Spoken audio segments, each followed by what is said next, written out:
विष्णु तेजसे जगतः सवित्रे शुचये सवित्रे कर्मदायिने।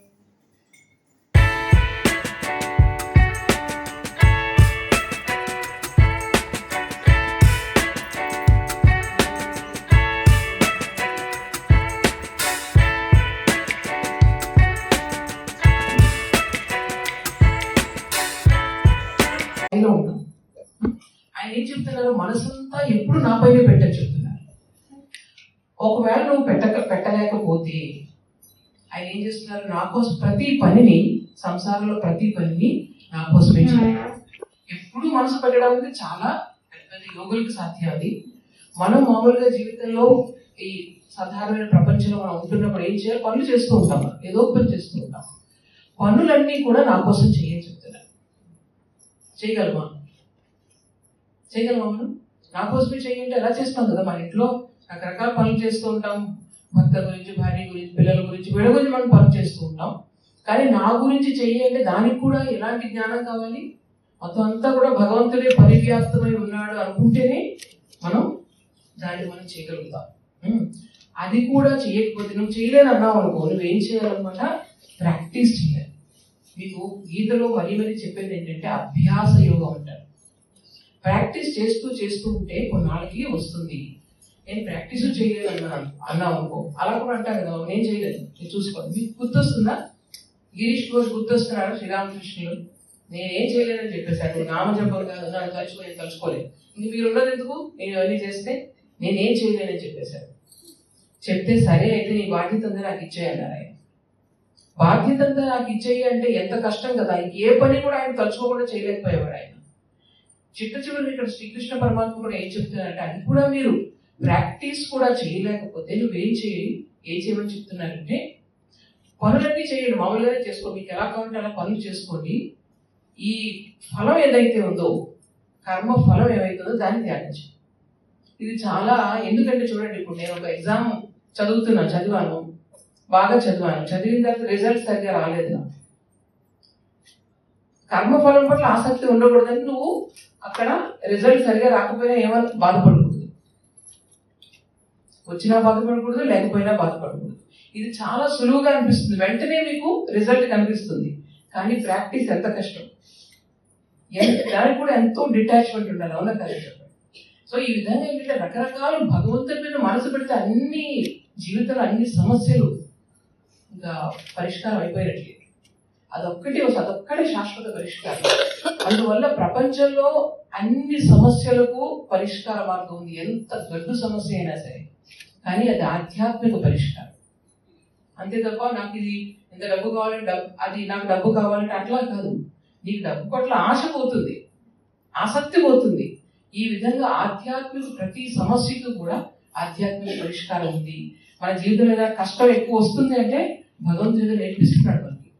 సో ఈ విధంగా ఇక్కడ మీకు ఇది కనిపిస్తుంది. అంటే ఏ విధంగా తన పైన మనసు పెట్టాలి అనేది ఆయన రకరకాలు చక్కగా ఒకదాని తర్వాత ఆయన ఉపాయాలు చెప్తున్నారు. అదొకటి కనిపిస్తుంది 12వ అధ్యాయంలో. ఇక చివరిలో ఉత్తమ భక్తుల లక్షణాలు చెప్తారు ఆయన. మనకు శాస్త్రంలో చూడండి, చక్కగా ఒక అద్దంలాగా, దర్పణంలాగా అనమాట. అందులో ఆ లక్షణాలు మనం చూసుకుంటూ నువ్వు సరిగా ఉన్నావా లేదా, నువ్వు అంచనా వేసుకోవచ్చు. అక్కడ నువ్వు ఇది లేకపోతే నువ్వు పాపంలోకి వెళ్తావు, లేకపోతే నరకానికి వెళ్తావు, ఇట్లాంటివి ఉండవు ఇక్కడ అసలు. ఇది పద్ధతి. ఇది ఇట్లాంటి వాళ్ళు, గొప్పవాళ్ళు, మహాత్ములైన వాళ్ళు, ఎప్పుడు ఆనందంగా ఉండేవాళ్ళు ఈ విధంగా ఉంటారు. అప్పుడు వాళ్ళ లక్షణాలు ఎలా ఉంటాయి అంటే 15 లక్షణాలు మీకు ఇందులో కనిపిస్తాయి. నేను వరుసగా చెప్తున్నాను. ఇందులో చూడండి, ఫస్ట్ ఏంటంటే ఎవరి మీద ద్వేషం లేకపోవడం, మైత్రి, కరుణ, అందరి పట్ల కూడా మైత్రీ భావాన్ని కలిగి ఉండడం. ఎవరైనా కష్టంలో ఉంటే కరుణాభావాన్ని కలిగి ఉండడం, నాకే కలిగింది ఆ కష్టం అనే భావాన్ని కలిగి ఉండడం. ఉత్తమ భక్తులు ఈ విధంగా ఉంటారు. సో ఇది మనకు తెలుస్తుంది, మనం నిజంగా ఎదుటివాడి కష్టంలో ఎంతవరకు మనం బాధపడుతున్నామో మనకే తెలుస్తుంది.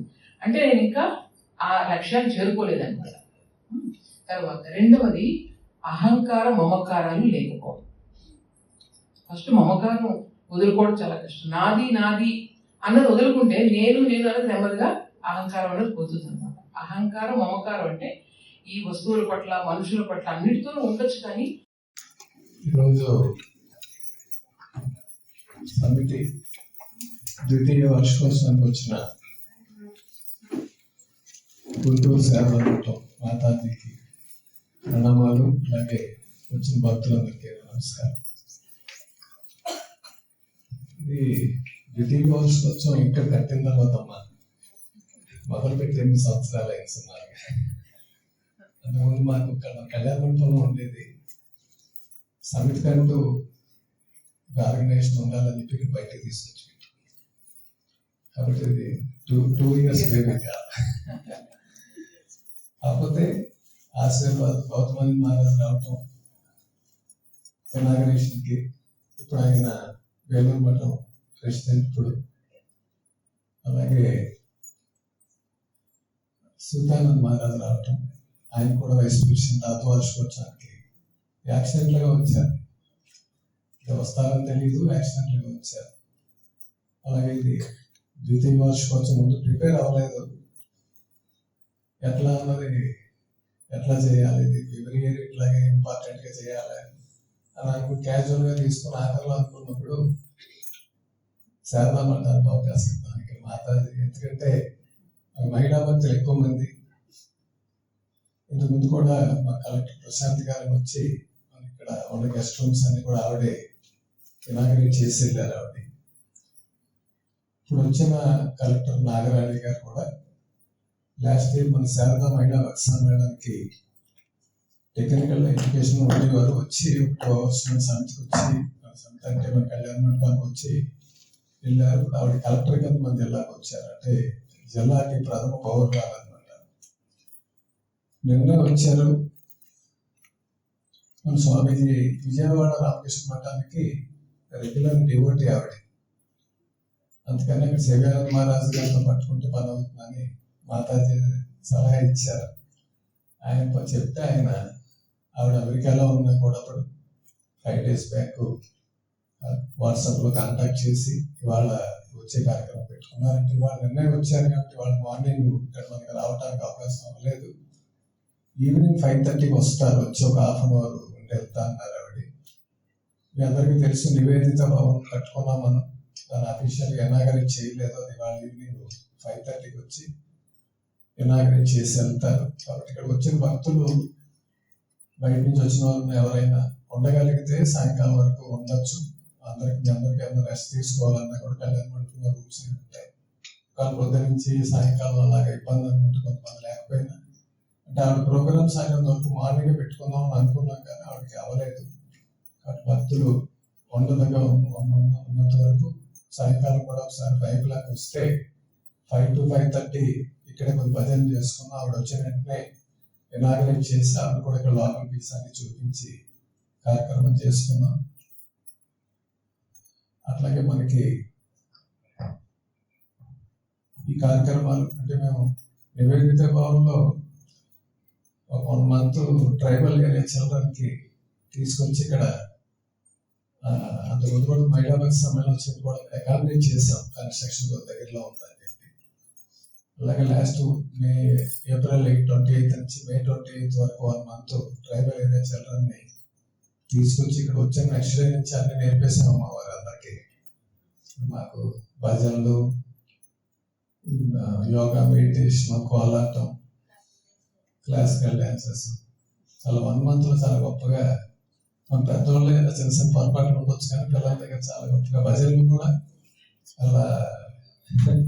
ఇక్కడ మాకు వెళ్ళిపోయే ముందు కూడా మాకు విలేజ్లోని ఇక్కడ కూడా అఫీషియల్గా పెర్ఫామ్ చేసి వాళ్ళ చేయించి పంపించాం 1 month అయిన తర్వాత. మీ అందరూ ఆశీర్వాదం. అలాగే గౌతమ మహారాజు చెప్పారు, మీకులాగే ఇంటికాడ మా ఇంటి దగ్గరే ఉన్నారు, ఆశీర్వదించి వెళ్ళారు. మీకు గురు మహారాజు ఆశీస్సులు ఎప్పుడు ఉంటాయని సమస్యలేదు. ఇట్లా మీ అందరూ ఆశీర్వాదం ఉండాలి. సమితికి ఎక్కువ కాలం నుండి ఇట్లాగే ఎన్నో సంవత్సరాల నుండి ఎందరికో ఆదర్శం కావాలి దారిలోకి వచ్చి రావడానికి అని చెప్పి మన వంతు కృషి చూస్తూనే ఉన్నారు. ఇప్పుడు కార్యక్రమాలు మీరు ఇచ్చిన అవకాశం మాకు మహిళా భక్తి సమ్మేళనం చేయటం, అలాగే వార్షికోత్సవం భక్తి సమ్మేళనం చేయటం విలేజ్లో, అటువంటి అవకాశాలను చేయడానికి మాకు డివోటీ సపోర్ట్, మా కమిటీ సపోర్ట్ అన్నీ ఉన్నాయి. కాబట్టి ఇప్పుడు ఈ కార్యక్రమం కొద్దిగా భజన అయిన తర్వాత హారతి ఉంటుంది. అయిన తర్వాత మీరు అందరూ కింద ప్రసాదం తీసుకుని వెళ్ళొచ్చు. అలాగే ఎవరు రాగలిగినా మళ్ళీ ఈవినింగ్ 5 o'clock వస్తే 5:30కి ఆవిడ వస్తారు, నాగరాణి గారు వస్తారు. ఒక హాఫ్ అన్ అవర్ తర్వాత మళ్ళీ వెళ్ళవచ్చు.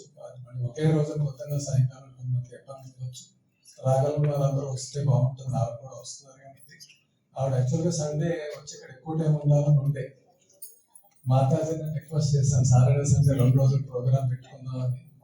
పెద్ద మాతాజీకి కొద్దిగా ఆరోగ్యం సహకరించట్లేదని, ఒక రోజు నుంచి ఉండలేమని అన్నారని, మీరు వెళ్ళిపోతారని ఆవిడ ఇవాళ వస్తున్నారమ్మా, లేకపోతే రేపు వచ్చి ఎక్కువ టైం ఉంటారని చెప్పి ఆవిడకి సేవన్ మహారాజ్ మెసేజ్ పెట్టారు.